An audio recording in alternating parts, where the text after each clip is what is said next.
Նահանգների դեսպանատանը եք փոխանցել նամակ Նարեկ Սամսոնյանի եւ Վազգեն Սաղաթելյանի նկատմամբ տեղի ունեցող ապօրինությունների հետ կապված, որն է ձեր ակնկալիքը։ Շնորհակալ եմ հարցի համար։ Տեսեք, մենք փորձում ենք բախել բոլոր միջազգային կառույցների, ազդեցիկ միջազգային դերակատարների դռները, որոնք որ ներկայացված են Հայաստանի Հանրապետությունում, որպեսզի ցույց դնենք այն հայտարարությունը, որը որ կատարվում է ներկայումս մեր օրերում Փաշինյանական ռեժիմի օրոք, երբ քաղաքական սուր քննադատությունների համար կարող են մարդկանց կալանավորել քաղաքական բանտարկյալներ Նարեկ Սամսոնյանին, Վազգեն Սաղաթելյանին, եւ պետք է փաստեմ, որ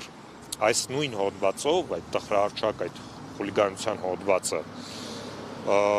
առաջին անգամ չէ, որ նրանք կալանավորվում են։ Առաջին կալանավորումը տեղի ունեցել 2024 թվականի մարտ ամսին։ Հիմա իշխանությունները ըստ էության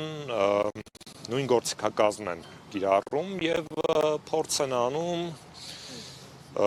տորպեդահարել անտիֆեյքի գործունեությունը, որը բնականաբար նրանց չհաջողվեց, եւ մեր խնդիրն է միջազգային կառույցներին հասցնել այն ամենը, ինչ որ կատարվում է։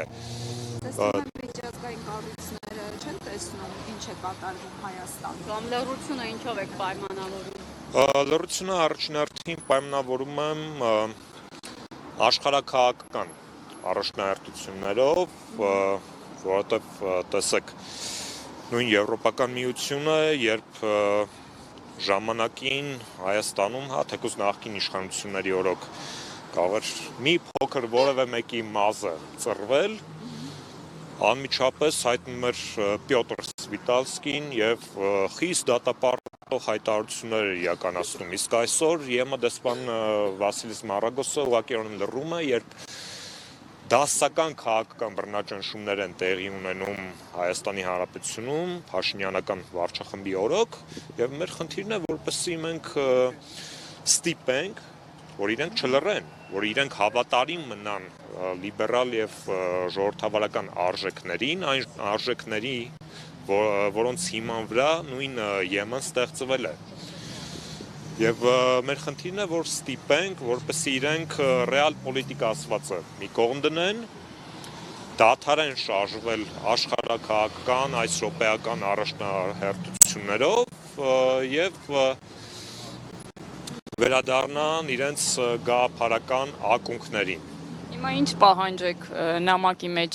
ներկայացնելու, այն ինչ որ ասացիք, բովանդակությունը կներկայացնեք։ Ելույթների ընթացքում ավելի մանրամասն կներկայացվի, ես առավել ընդհանրական նշեմ, որ մեր խնդիրը, որպեսզի նրանք դադարեն լռել, դադարեն խուլ ու համր ձևանալ Հայաստանի Հանրապետությունում տեղնուցող այս խայտառակ երևույթների նկատմամբ։ Այսօր տասնյակ քաղաքական բանտարկյալներ կան, երեկ էլ մենք տեսանք, թե ինչ էր կատարվում, ձերբակալվեց արդեն Արշակ Սրբազանը, եւ Հայաստանի Հանրապետությունում Փաշինյանական վարչախումբը ըստ էության, ես ոչ մեկ անգամ ասել սրա մասին, հաստատում է կոշտ ավտորիտար եւ հետագայում նաեւ տոտալիտար իշխանություն։